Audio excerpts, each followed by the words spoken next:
নমস্কার বন্ধুরা, কেমন আছেন সবাই? মমস কিচেনের আরেকটি নতুন রেসিপিতে আপনাদের সকলকে স্বাগত জানাই। তো আজকে আমি তৈরি করব সুজির চাকা পিঠে।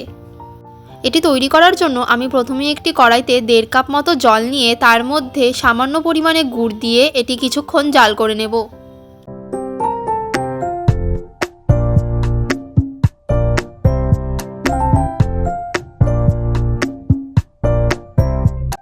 ব্যাস, এটি ভালোভাবে জাল করে নেওয়ার পর এর মধ্যে আমি 1/2 কাপ মতো সুজি দিয়ে নাড়িয়ে চাড়িয়ে ভালো মতো একটি ডো তৈরি করে নেব।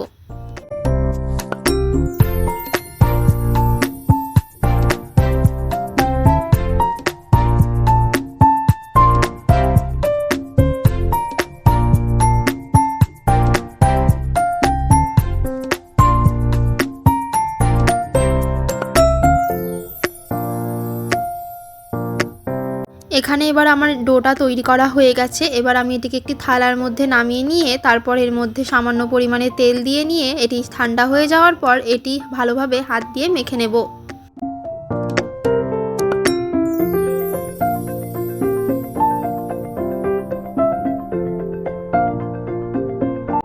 এটি ভালোভাবে মেখে নেওয়ার পর তারপর আমি এগুলিকে এভাবে ভাগ ভাগ করে নেব। তারপর হাতের সাহায্যে এগুলিকে এরকম করে নেব। হাত দিয়ে চেপে চেপে এরকম শেপ দিয়ে নেওয়ার পর তারপরে একটি কোল্ড ড্রিঙ্ক খাওয়ার প্লাস্টিকের পাইপ দিয়ে আমি এর মাঝখানটা ফুটো করে নেব।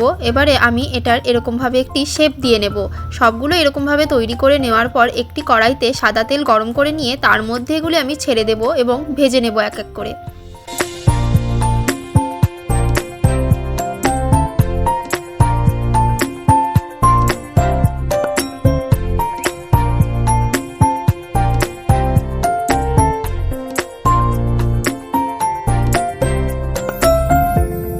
খুবই সিম্পল এবং খুবই কম সময়ের মধ্যে তৈরি হয়ে গেল আমার এই রেসিপিটি যদি আপনাদের ভালো লাগে তাহলে অবশ্যই একদিন সন্ধ্যাবেলা এটা আপনারা ট্রাই করুন এবং আমাকে কমেন্টে জানান যে আপনাদের কেমন লাগলো।